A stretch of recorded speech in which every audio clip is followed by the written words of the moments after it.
राधे राधे। शिव पुराण अध्याय 22। तो अध्याय 22 हम सुनते हैं। ऋषि बोलते हैं, मुने, हमने पहले यह बात सुनी है कि भगवान शिव का नैवेद्य नहीं ग्रहण करना चाहिए। इस विषय में शास्त्र का निर्णय क्या है, इसका वर्णन कीजिए। साथ ही बिल्व का महत्व भी प्रकट कीजिए। सूत जी ने कहा, मुनियों, आप शिव संबंधी व्रत का पालन करने वाले हैं, अतः आप सभी को शतशः धन्यवाद है। मैं प्रसन्नता पूर्वक सब कुछ बताता हूँ, आप सावधान होकर श्रवण करें। जो भगवान शिव का भक्त है, बाहर भीतर से पवित्र और शुद्ध है, उत्तम व्रत का पालन करने वाला है तथा दृढ़ निश्चय से युक्त है, वह शिव नैवेद्य का अवश्य भक्षण करे। भगवान शिव का नैवेद्य आग्रह है। इस भावना को मन से निकाल दें कि शिव के नैवेद्य को देख लेने मात्र से भी सारे पाप दूर भाग जाते हैं। उसको खा लेने पर तो करोड़ों पुण्य अपने भीतर आ जाते हैं। आए हुए शिव नैवेद्य को सिर झुकाकर प्रसन्नता के साथ ग्रहण करें और प्रयत्न करके शिव स्मरण पूर्वक उसका भक्षण करें। आए हुए शिव नैवेद्य को जो यह कहकर कि इसे मैं दूसरे समय में ग्रहण करूंगा, लेने में विलंब कर देता है, वह मनुष्य निश्चय ही पाप से बंध जाता है। कहा जाता है, जिसने शिव की दीक्षा ली उसके लिए, शिव भक्त के लिए है शिव नैवेद्य अवश्य भक्षणीय है।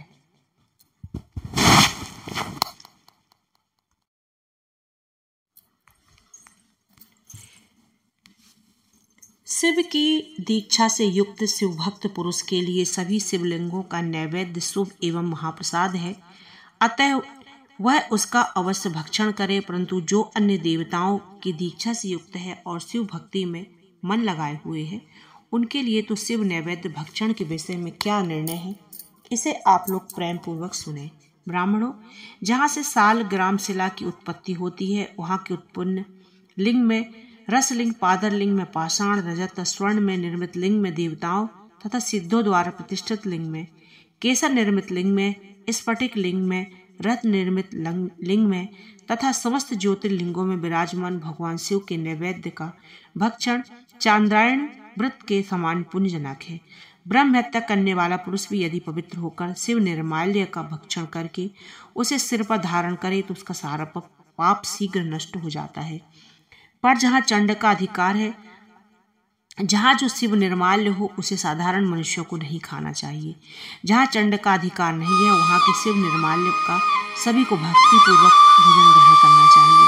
बाण लिंग, नर्मदेश्वर, लोह निर्मित स्वर्णादि धातुमय लिंग, सिद्ध लिंग, जिन लिंगों की उपासना से किसी ने भी सिद्धि प्राप्त की है अथवा जो सिद्धों द्वारा स्थापित है, वे लिंग स्वयं भूलिंग, इन सब लिंगों में तथा शिव की प्रतिमाओं मूर्तियों में चंड का अधिकार नहीं है। जो मनुष्य शिवलिंग को विधि पूर्वक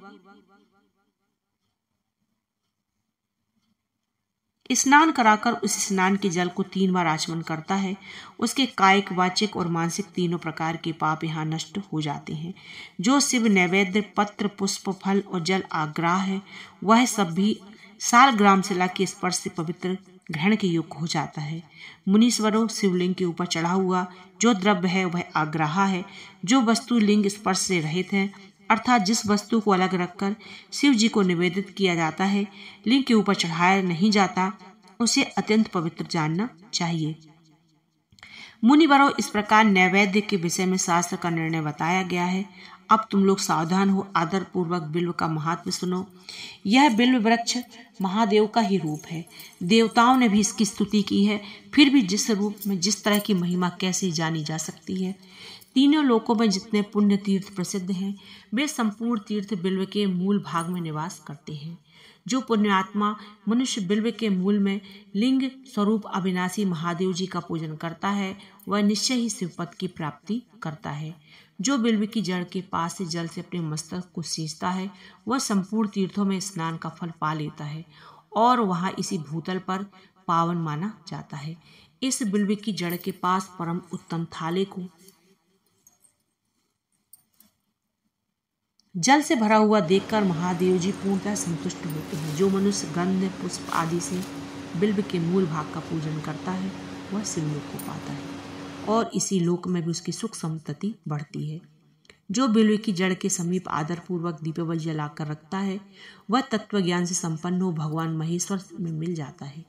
जो बिल्व की शाखा थाम कर हाथ से उसके नए नए पल्लव उतारता है, उनसे उस बिल्व की पूजा करता है तो सब पापों से मुक्त हो जाता है।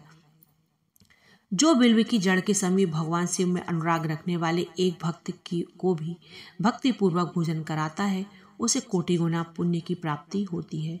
जो बिल्व की जड़ के पास शिव भक्त को खीर और घृत से युक्त अन्न देता है वह कभी दरिद्र नहीं होता।